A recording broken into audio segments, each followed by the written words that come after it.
It's too beautiful to be here today, but we have a great session to sort of get everybody's juices flowing.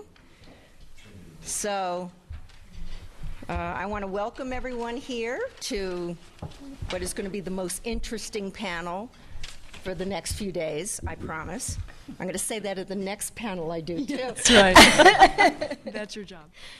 Good morning. I'm Nancy Glick, and I'm the Director of Health and Nutrition Affairs at MS&L Worldwide, which is an international public relations firm. Unlike the distinguished panelists here today, I'm not a nutrition expert. I'm a journalist by training, and I've spent a lot of my career in Washington as a communications strategist.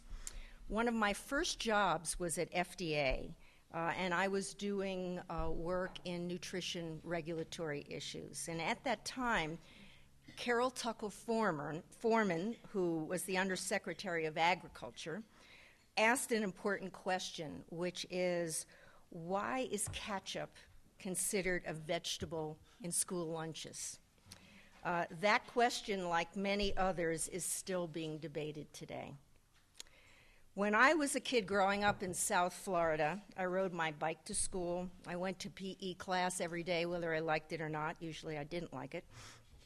I ate a balanced, albeit unremarkable, school lunch, and I didn't have access to vending machines, sodas, or snack foods. But for most American children today, all of that has changed, and the results are quite disturbing. When I was a kid, hardly anyone in my class was overweight or obese. Now, according to the Centers for Disease Control and Prevention, 16% of children ages 6 to 19 are considered overweight or obese. That translates into 9 million children, triple the number in the 1980s. And if that doesn't make you queasy, obesity rates among preschoolers ages 2 to 5 years has doubled over this period and tripled among kids ages 6 to 11 years. And because obesity is directly linked with type 2 diabetes, which was once called adult-onset diabetes, but not anymore, the CDC now estimates that between 8 and 45% of all new pediatric cases of diabetes are type 2, compared to less than 4% before the 1990s. The CDC also reports that approximately 60% of obese children ages 5 to 10 years have at least one cardiovascular risk factor, and 25% have at least two. So what's behind these frightening statistics? Well, among other things, it's the twin problems of inactivity and poor eating habits among school-age children. I did a quick search on the web and found that only 3.8% of elementary schools, 7.9% of middle schools, and 2.1% of high schools today provide daily PE classes for the entire school year. At the same time, fast food consumption has increased fivefold among school-age children since the 1970s. One estimate is that nearly 1/3 of kids aged 4 to 19 eat fast food every day, resulting in 6 extra pounds a year.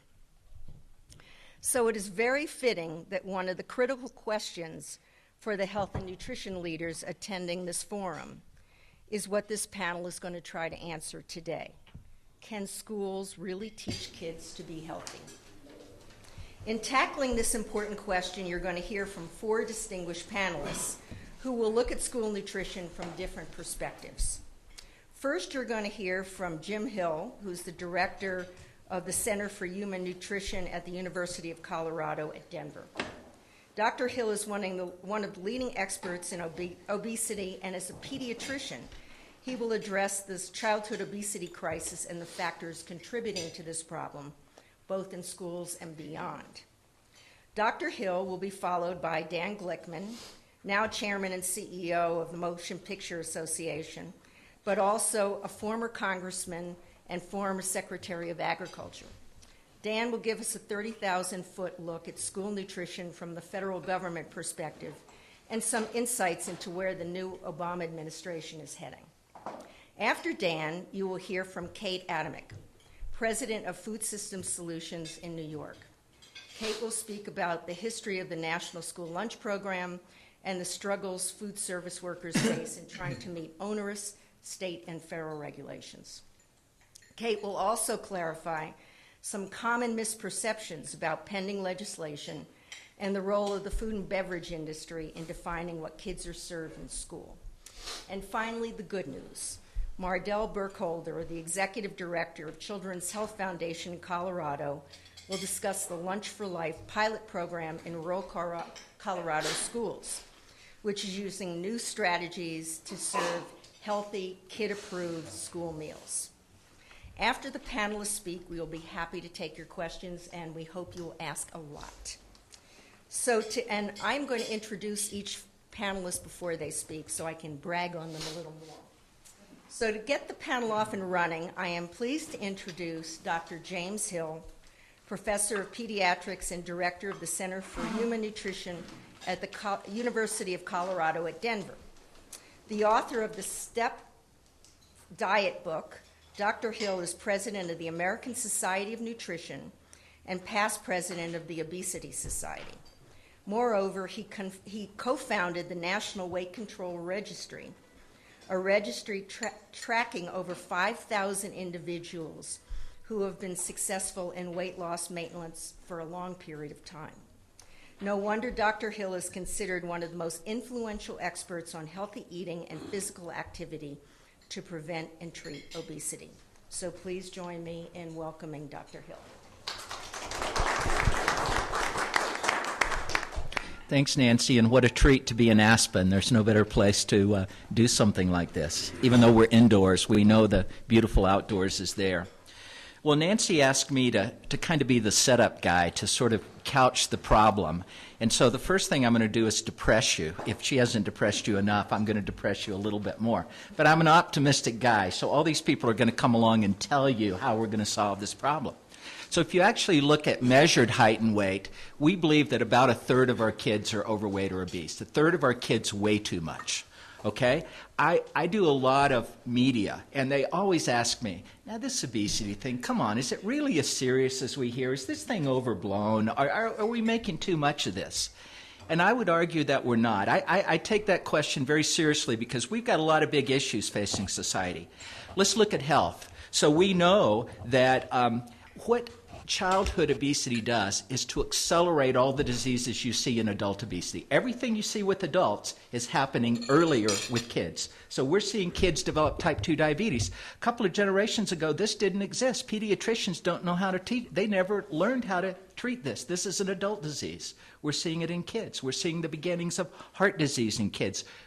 Strong link between obesity and cancer. Wow, if that's the case and these kids are getting obese when they're 30, 40, 50, what are they going to look like? Are they going to make it to 30, 40, or 50?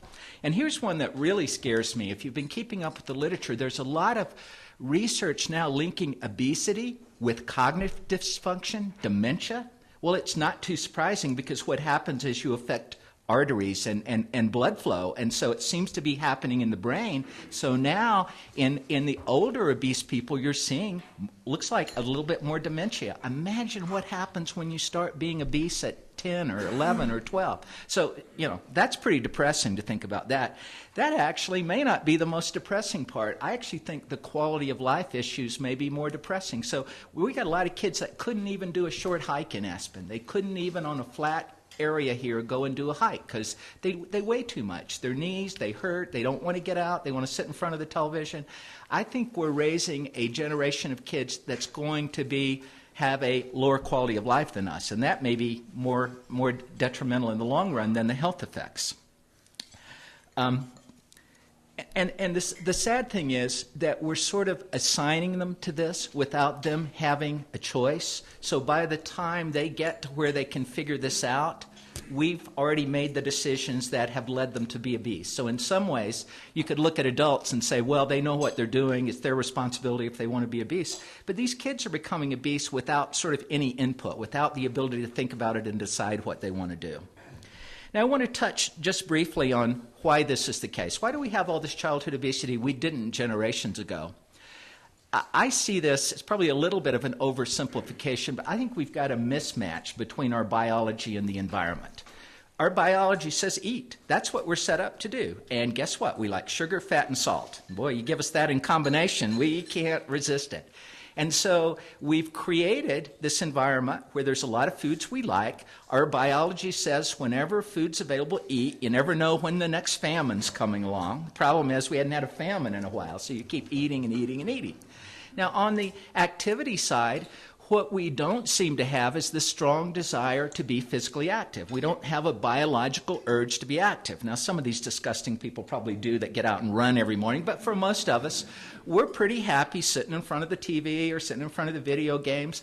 So the biology says eat and rest. Okay, in a very different environment where food wasn't available and you had to work hard to get food and shelter and so forth, that works perfectly fine. The biology and the environment is matched. But we now live in an environment where food's everywhere and you never have to be physically active. So we eat and rest and we become obese.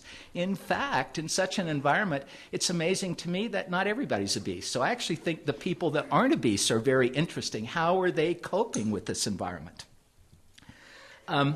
Couple of things that I want to point out here. We're going to hear a lot about schools. I'm going to point out that it's great and wonderful, but it's probably not enough. Doing it, we're not going to solve this problem in schools. It's important we do it in schools. We've got to go beyond it.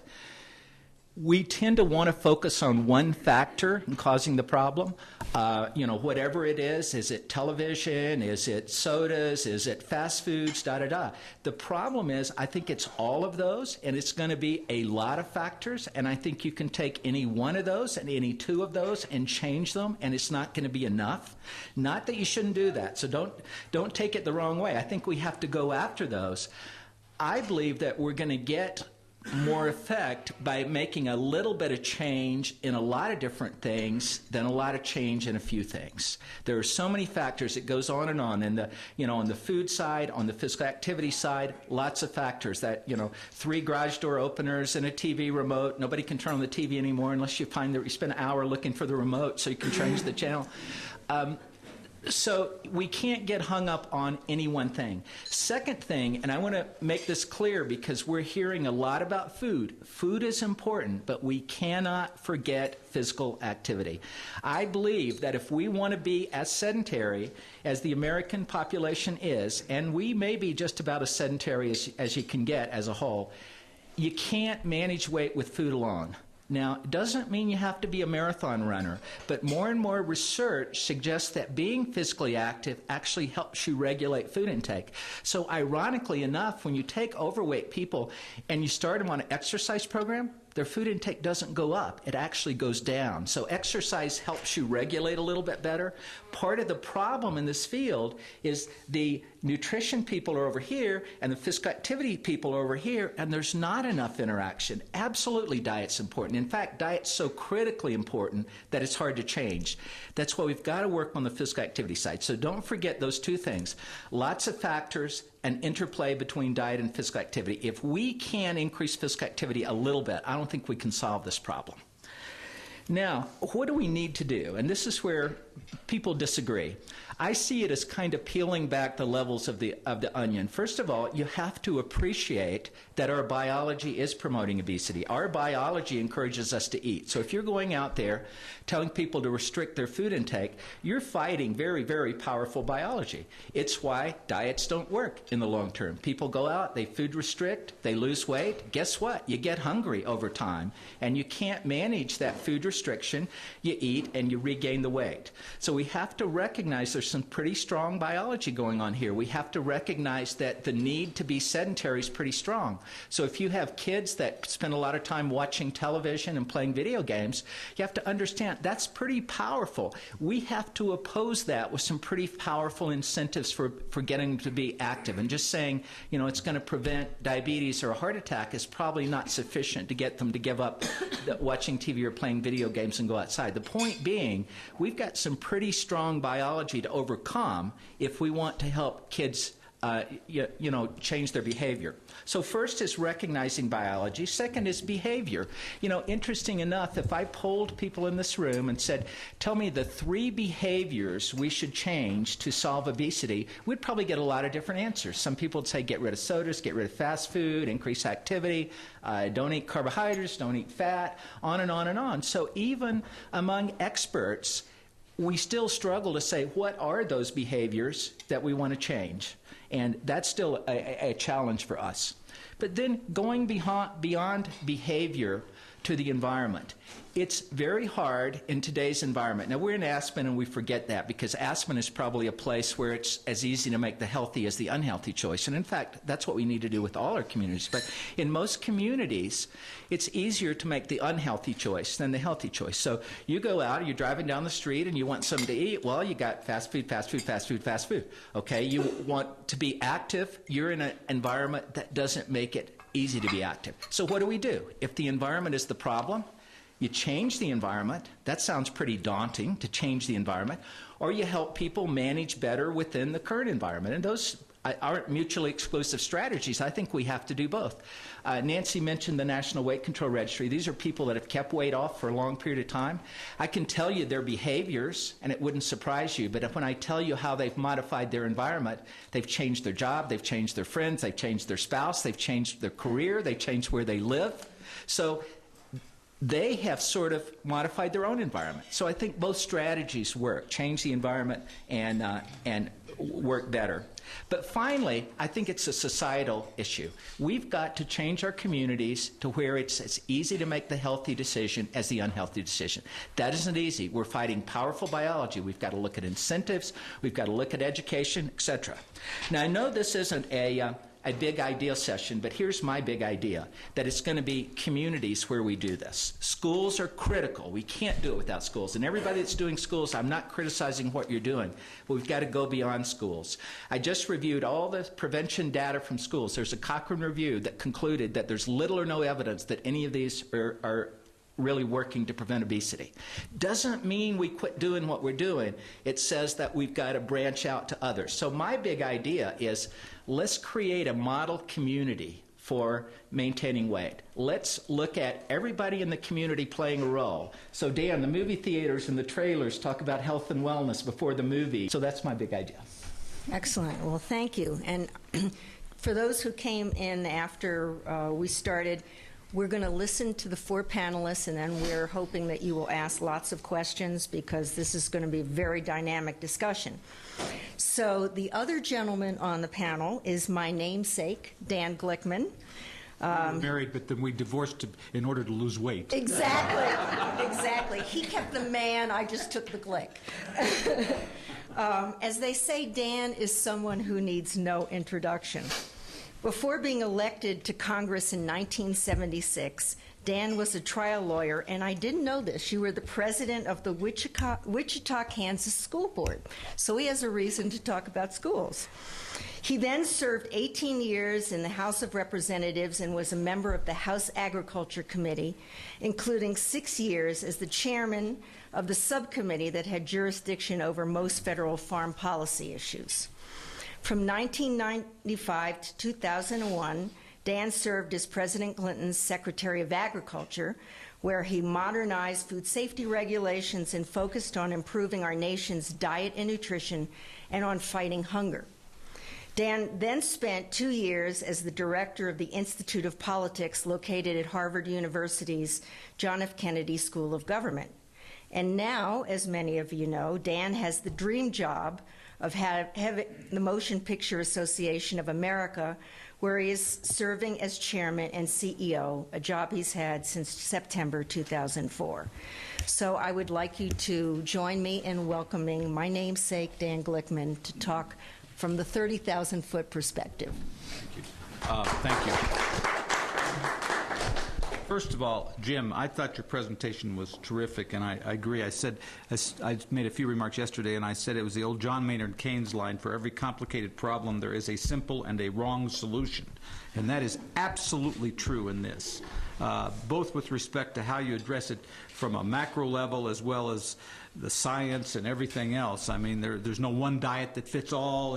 Our bodies are different. Our cultures are different. I mean, it's just a complicated thing. I also remember, if I may use a movie analogy, remember the movie Back to School? How many of you saw that? Remember Rodney Dangerfield? I'm not saying it's one of the great movies of all time. But, his kid couldn't get into school, so Rodney was this ex-entrepreneur, and he bought the business school at the college. So they let him in and his kid into the school. So he goes to the first class on entrepreneurship, and the professor starts out and saying, well, the first thing you have to do as an entrepreneur is to figure out what kind of widget you want to make. And Rodney stands up, in those loud voices, with, hey, professor, that's not it at all. The first thing you got to do is to figure out what unions are around here, because then you know what kind of trucks you can drive in to the place. So then you know what kind of widget you're going to make. And what struck me from that is that sometimes our solutions don't have that kind of practical impact. And I'll tell you a little story. When I was on the school board in Wichita, one of the big problems in our schools, particularly from 7th grade on up, was you couldn't keep kids in school. They'd leave school during lunch. Okay, now this is a practical problem. How do you keep kids in school so they don't go out and cause trouble and leave and don't come back? So anyway, we figured, well, maybe we need to address the lunch thing. So we did a survey of the juniors and seniors in high schools, and they said, lunch stinks. It's terrible. We don't like cream chip beef or whatever, or the roast beef that has the basically the rainbow effect. Do you remember where you could see the colors in the thing? So, yeah, we put fast food in the school system. Why did we do that? Not because it was nutritious, because we thought there was more harm in them leaving the school during the day and not coming back. Those are the kinds of decisions that school districts and teachers and everybody else has to make. Now, hopefully, that has changed, and it has. And in fact, I went over to USDA before I came to this thing, and I said, what are you doing to address that problem? And he says, well, for example, many schools are now, the schools serve pizza, but more and more pizzas are whole grain pizzas with additives that make it a nutritious meal. So the second thing is, whatever you do in the schools, you got to make it so kids will at least be comfortable and happy eating the stuff, because they won't eat tree bark, no matter how you try to say it's good for them. I mean, it's like that just, so this whole thing, in addition to having good science and having a comprehensive view of the situation, we also have to address the needs of kids in terms of what they like, and yeah, they have been trained to eat a lot of sugar and salt and fat, and we need to get them away from that. But we also have to deal with the here and now, the practicalities of dealing with the other people. The other thing is that and I think that we're going to talk more about the school lunch program, but this program I mentioned yesterday began, frankly, as a World War II effort to try to address the problem of not enough people getting into the military service. We were rejecting all these draftees because of nutritional deficiencies. And so it's been an extremely successful social program, but school districts are just getting murdered with budget problems. Every state in America has no money right now, and I guarantee you, school lunch, school meals are not at the top of the list. So how you address that, especially at a time when the problems are so much more unique, and that's where the nonprofits and the private sector and the foundations have to come in. And fortunately, the federal government, I think, has tried to address this problem with respect to the National School Lunch Program, the WIC program. This year is the reauthorization of the Child Nutrition Act, which is all of the food programs run through the schools. So this is a seminal year. And one of the issues there is reimbursement. How much can the government afford to pay to keep all kids in a school meals program? How do you deal more with breakfasts? Because some school districts have had success in offering some meals. Some kids go between lunch and lunch with no meals, 24 hours. So that's certainly an issue.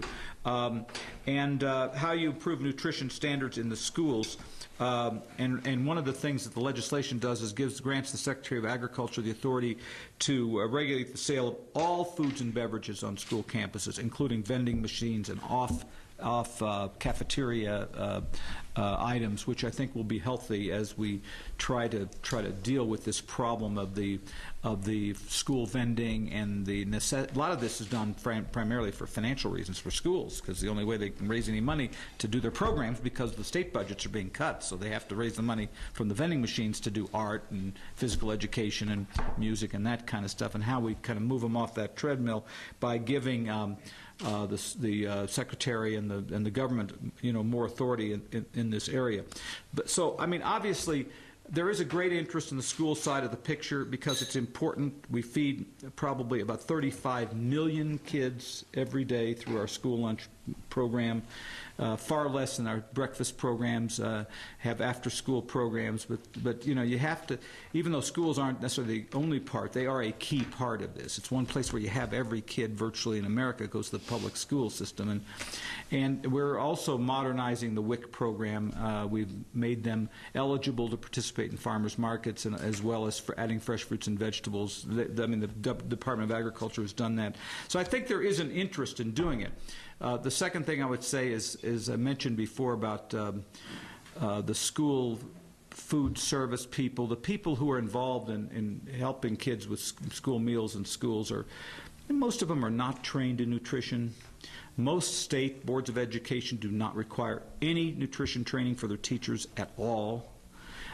So you have an infrastructure that really doesn't address these problems. I mentioned yesterday, most medical schools don't require doctors to take courses in nutrition at all. So you don't have any role models in society that are dealing with huge numbers of people that know very much about this subject or know how to address it, so they can get kids to do a myriad of different things and try to change the culture a little bit. So fortunately, the private sector, the foundations, the NGOs, and the companies now are beginning to get into this thing. The Walt Disney Company, for example, has changed their meals at their theme parks. They've now gone to much lower fat meals. They don't serve fries automatically with the hot dogs or hamburgers that are served there. And you for the first time, I think you are beginning to see the companies recognizing that they both have a health-related obligation as well as a competitive thing to start, improving what they serve there. Finally, let me just talk a little bit about the role of the government. Sets every 5 years dietary guidelines, and you've seen the food guide pyramid. And the Department of Agriculture is largely a farm agency, so for years those guidelines reflected as much the sale of agricultural products. And by the way, the school lunch program largely served meals that were in surplus, so the government would buy cheese because we had a lot of it because our dairy programs produced a lot of that, or we'd buy fresh fruits and vegetables and meats and everything else that were in surplus to try to get price up so it'll help farmers, and then those foods got into the school meals programs ultimately.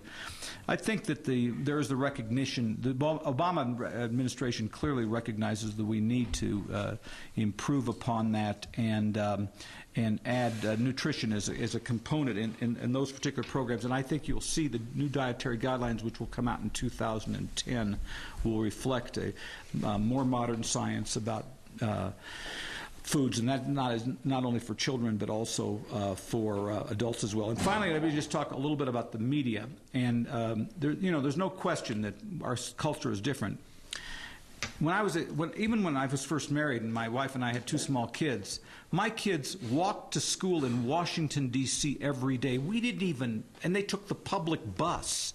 This is in like 1977. They would never do that today. Parents would be catatonic about sending their kids out on a bus.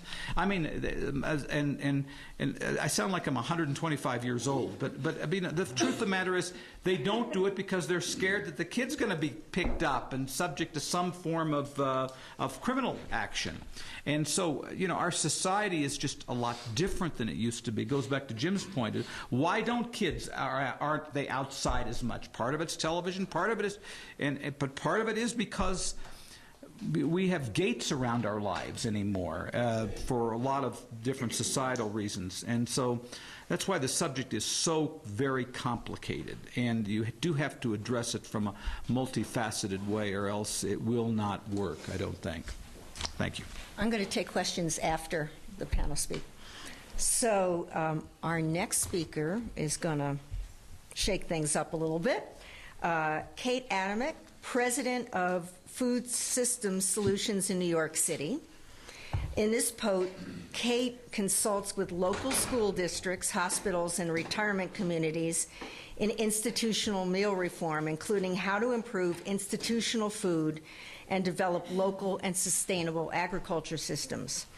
A lawyer by training, Kate was also a professional chef who now focuses on helping schools make the healthful transition of the school meals. This includes working with large urban school districts to effect positive change in food manufacturing practices.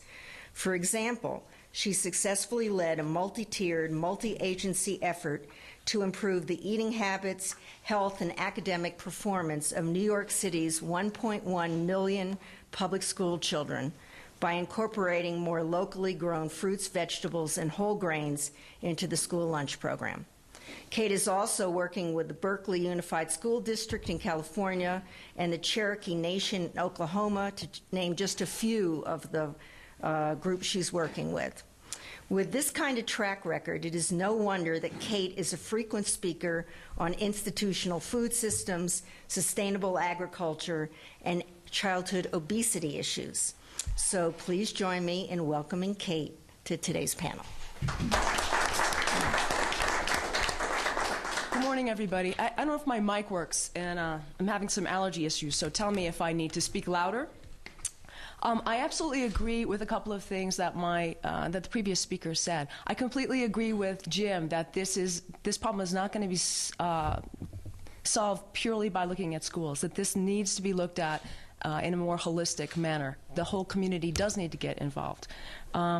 I also agree with both Jim and Dan when they said that this is also, you also need to look at fitness, at the physical activity portion of our obesity crisis. So I'm going to talk to you now about why I focus in schools and why I think that's the place we have to start. Dan mentioned that we have a captive audience in schools, that every child in America goes to school. So since we're dealing with childhood obesity, it makes sense to me that that's the place we need to start. We have a captive audience. Not only do we have a captive audience, we have a captive audience in a place where we send them to learn. Right? That's why we send them to school every day. And just because a child is on lunch break doesn't mean they stop learning. We were kind of encouraged not to show any slides or PowerPoints, but I did want to show you, I travel through school districts all over the country.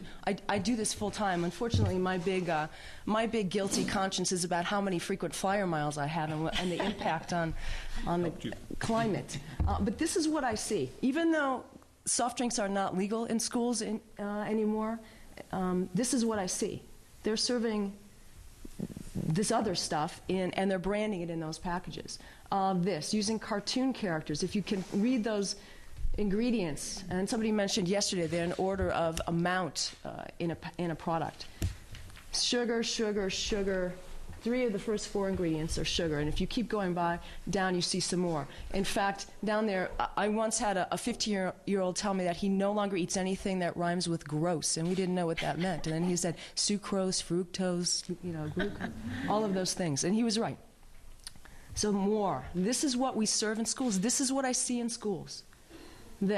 Ketchup is no longer a vegetable, but French fries are a vegetable. The United States Department of Agriculture, which sets the standards for what can be served during a school meal, a reimbursable school meal, a meal that the government pays the school district for with our tax dollars, allows chicken nuggets, French fries, canned fruit cocktail and heavy syrup, and chocolate milk to be served to a child for lunch every single day of the school year. If I'm a food service director, I can serve that every day, and the government is going to pay me to do that. Those are the standards that we have, that our government sets for us. This stuff, colors not found in nature. This whole theory that we have to have Gatorade now, sports drinks, to survive is particularly, as Dr. Hill pointed out, we don't move anymore, so why do we need to have all of these sports drinks?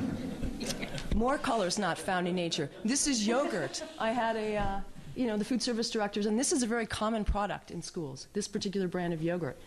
Thrilled that she's serving her students yogurt. Look at these colors. We have studies that show that artificial colors are linked to attention deficit disorder. How many kids do we know who suddenly we have to drug to calm them down because we're feeding this stuff to them in the classroom? Isn't this lovely?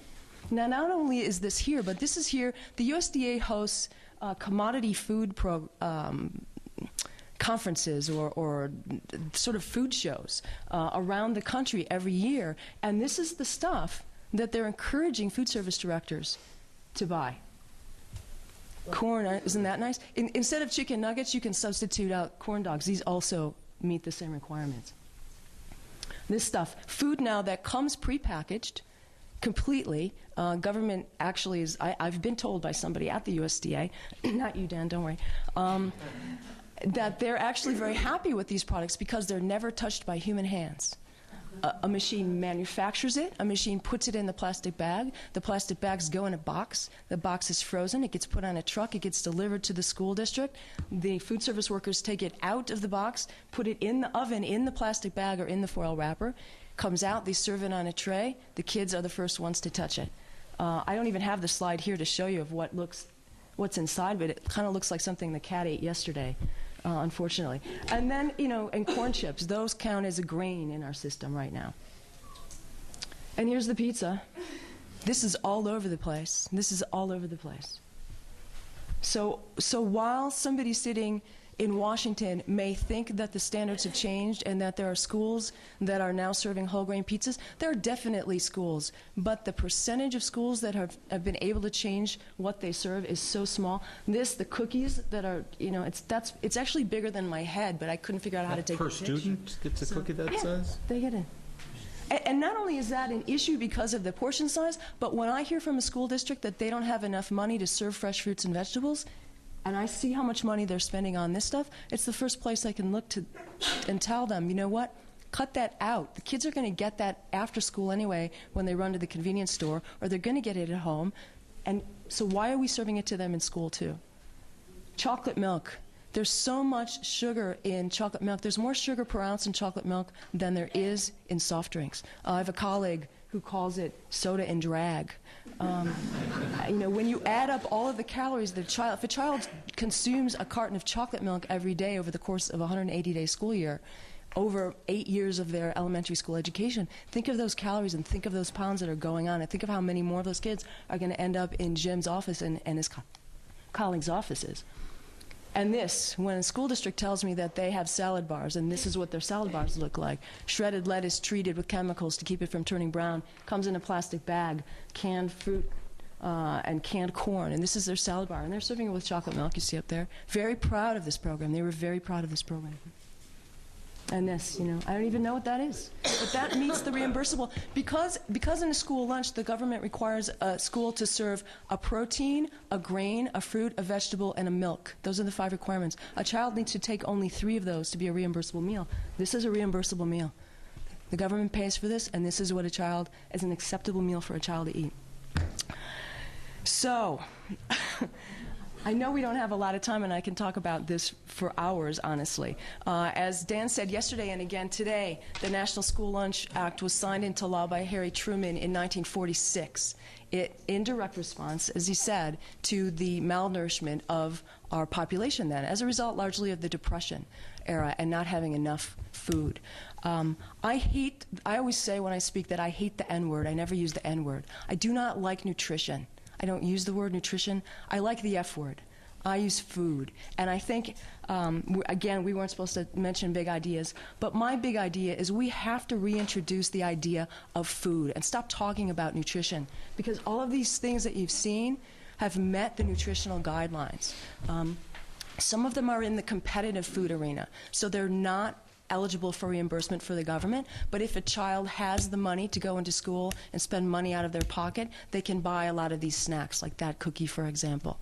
The legislation that's pending now in Congress does not deal with the school lunch meal itself. It deals with these competitive foods. So my proposal would be that the government should stop wasting time trying to set regulations for competitive foods, should ban competitive foods. Simply say that every food item that is served in a school district be run through the USDA National School Lunch Program, that it has to meet that reimbursable meal standard. And then rewrite that legislation to regulate that more strictly so that we don't have those meals of corn dogs and French fries and canned fruit and chocolate milk. If we could reset those standards, those nutrition standards, I think then we would have we'd be on a really solid first step to solving this problem. I have more to say, but I don't have time. But you can ask her questions. Okay, so you've seen the problem, and I think it'd be nice to know that there actually are solutions out there. So last but certainly not least, I want to introduce you to Mardel Burkholder, the Executive Director of the Children's Health Foundation, and she actually lives in Aspen. Having served on the Aspen Board of Education, Mardell collaborates with nonprofit organizations, schools, and foundations on programs that ensure the health of children. Mardell also directs all programming for the Children's Health Foundation and has been involved in 3 CHF nutrition research projects. She supervised the State of Nutrition and Physical Activity in Colorado Schools, a CHF publication that established a baseline understanding of the existing nutrition and physical activity environment in schools in Colorado. This data led to the development and launch of the Lunch for Life Healthy Nutrition in Schools initiative in Colorado in 2008.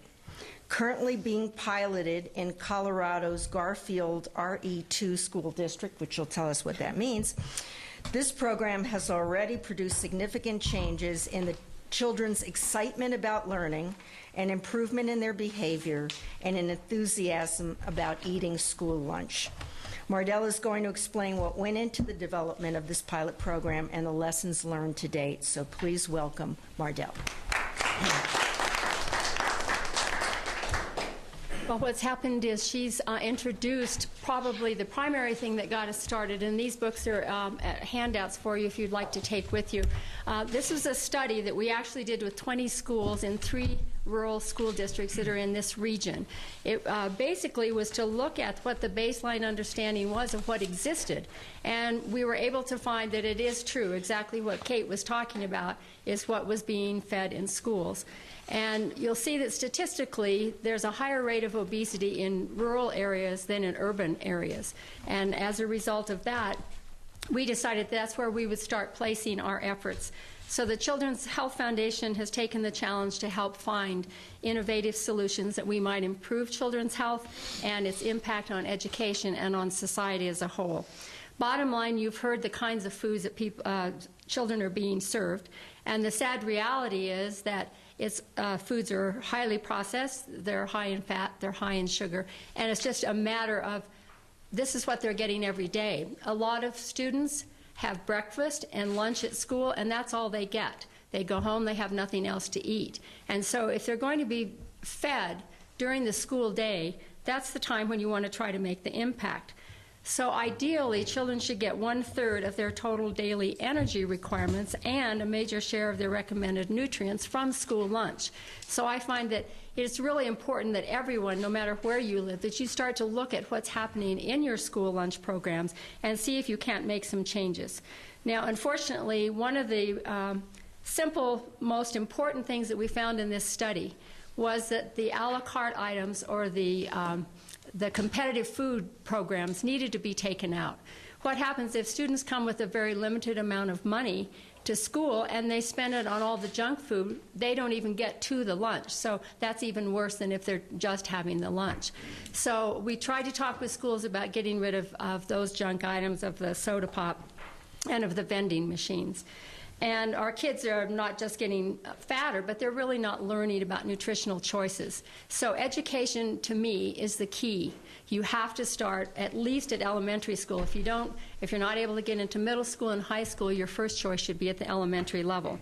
So just imagine if you were in school and you were a child and every day you got to have fresh fruits and vegetables. We're finding that the students are performing better when they're able to have healthy food. We found in the state of Colorado that when they were giving the CSAP test, teachers always asked if they would have some healthy food for the children to have that day, because then they would test better. Well, why don't they have that kind of food every day so that they can do well academically every day that they're there? Our nation's schools have been identified as a key setting for implementation of public policy changes and for looking at the prevalence of childhood obesity and overweight. So as a result, we launched this program called Lunch for Life. There's also a handout that is in the back of the room that you can take with you that is talking about what the program is. It's really to combat childhood obesity by promoting children's health and also to address the critical issues of healthy nutrition. What happened in the rural area, in fact, you asked about the Garfield RE2 school district. They always have these names and no one knows where anything exists. It's actually here on the western slope. It's the towns of Rifle, Newcastle, and Silt. And the other towns that we've helped but aren't a part of this program are also in this Roaring Fork Valley, which is here from Aspen all the way to Glenwood. So there's a lot of students being affected right now. But we went with the Garfield School District because they were really willing. There was a nutrition director there who had been there for 20 years.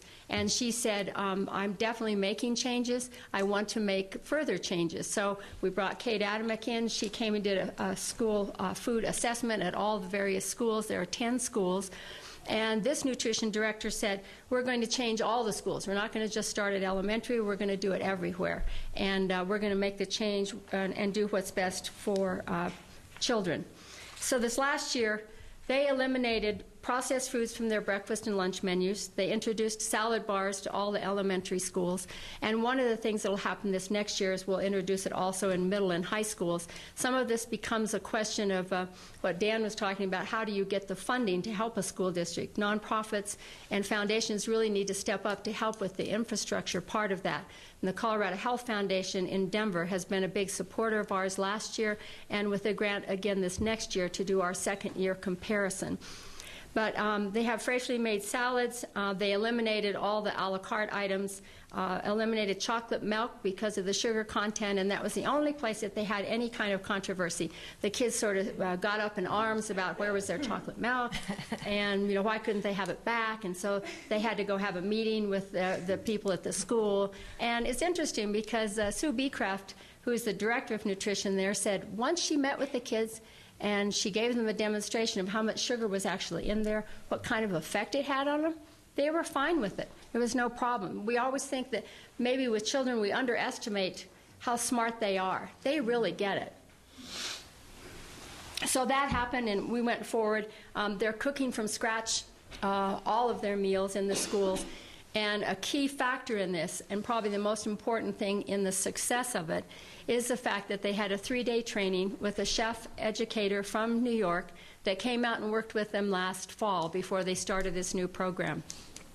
One of the things that happened with something like that is that the food managers come in and they all kind of, well, yeah, they're willing to learn something new, but, well, they're not really sure, what are they going to learn from this?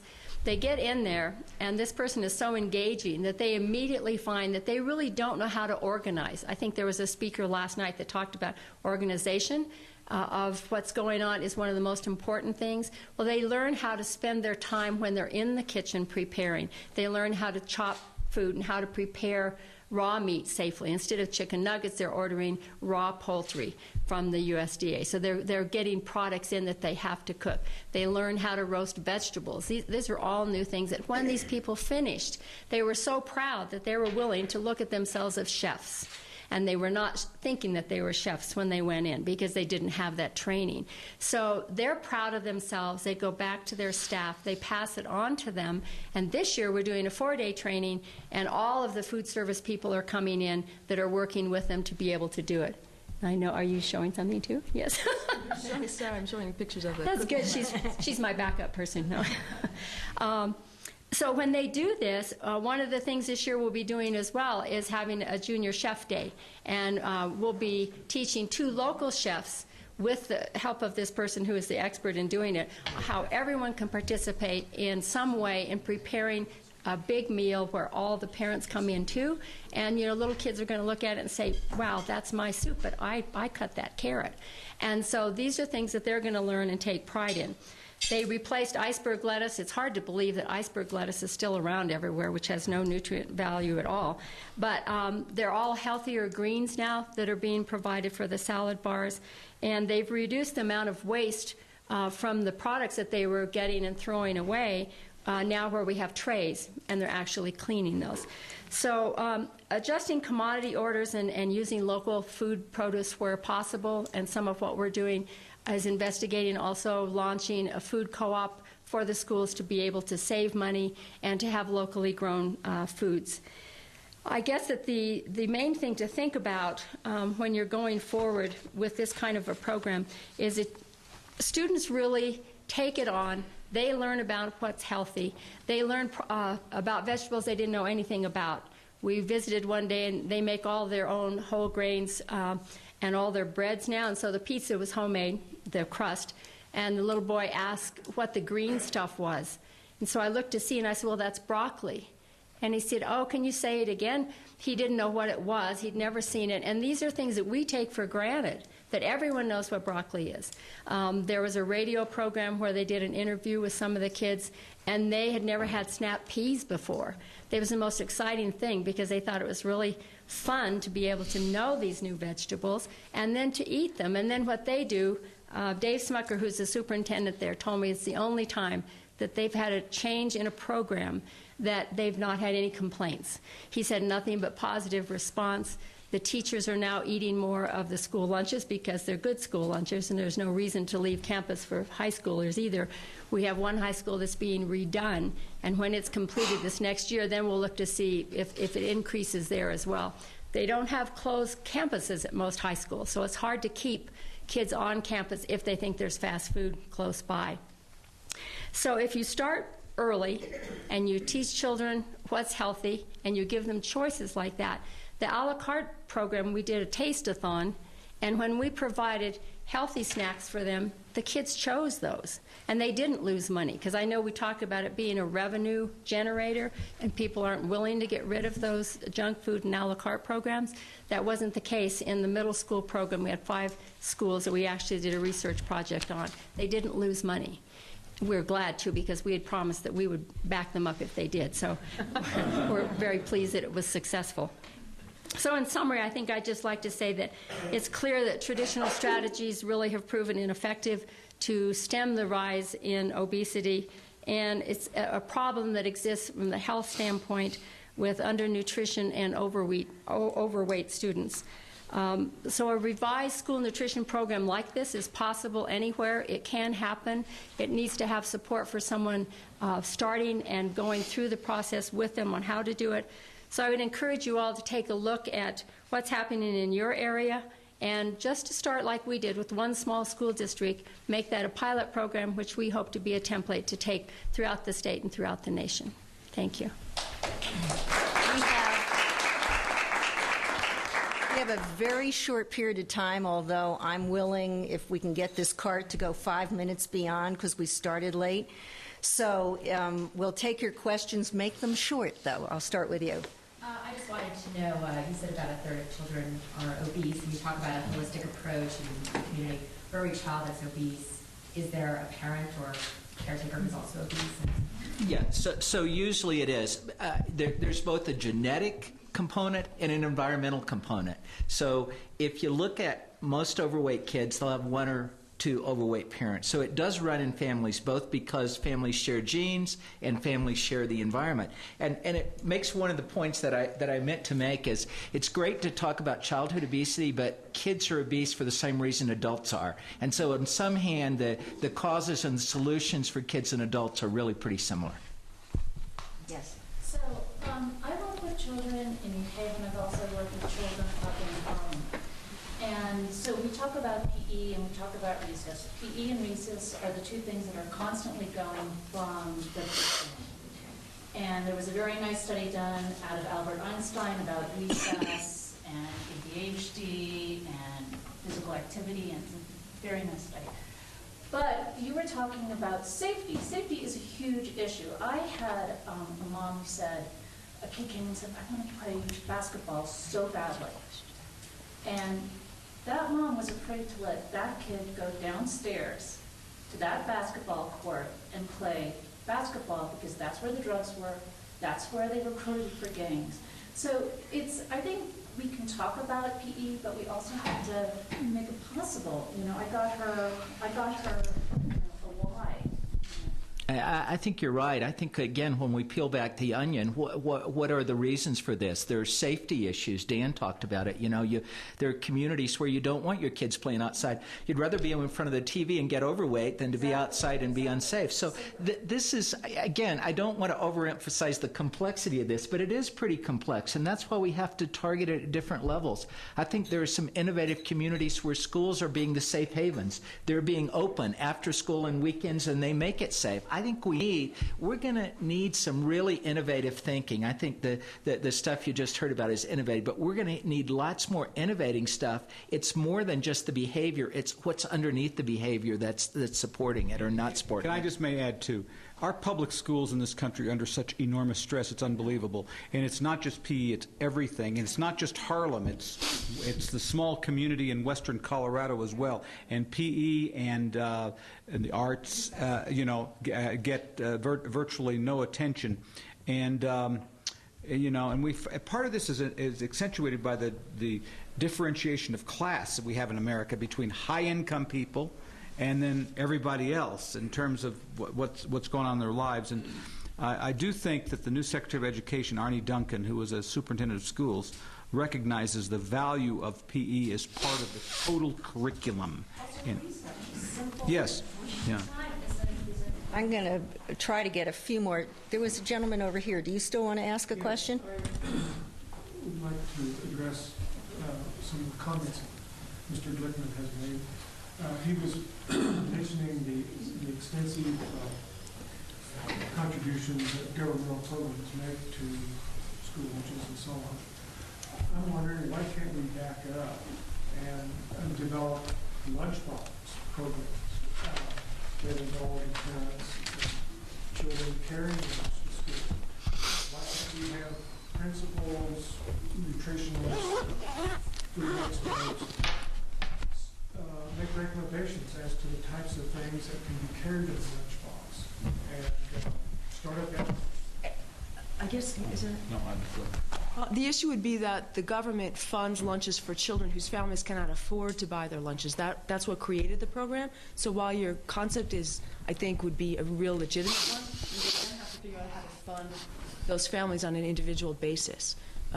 But I think to go to maybe the bigger question is, yes, education is a key, as Mardell said. We have to re-educate our entire population about what food is. It's not about diets, it's not about nutrition, it's about food. If we were all eating whole, fresh foods on a regular basis, that would solve most of the problems we're dealing with. But I think you've got to think innovative like that. I think it'd be great if we had every school day starts with breakfast and a nutrition class. That's the first class of the day. We've got to think of some innovative things like that. I think if you come up with the big ideas, the funding can be found to do it. I'm going to take one more question only because we're really, really late. I'm going to go with this lady here in the orange. You mentioned the idea of there being a nonprofit and federal government-supported program. I think that is what is happening with the Colorado Health Foundation in terms of, I think we put in probably $500 to $1 million in the local community. The government has no idea that we are privately funding all this stuff for the public schools. How do we initiate a dialogue with the powers that be of the government to work with the nonprofits and with the government in terms of really forging ahead, ways of exploring this? I mean, you have no idea what the private sector is pouring into the schools. And in our view, the government has an opportunity to do so much more than what they're currently doing. If we could just sit down, and I'm not even talking about tons of money, and that's a whole other issue. But the point is, there's no dialogue.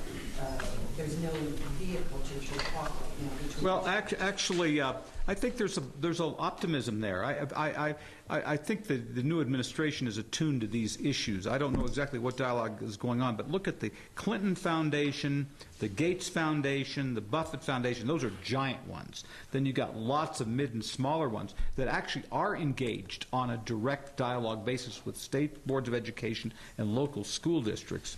And and it's just at the tip of the iceberg. It hasn't even really been drilled down very, very deep. So there is a big role for this because this is where most of the innovation is occurring, is in the nonprofit world. Right now, we're talking about 35 million kids being served every day. Yeah. but we don't have a voice really representing the kids in Congress right now.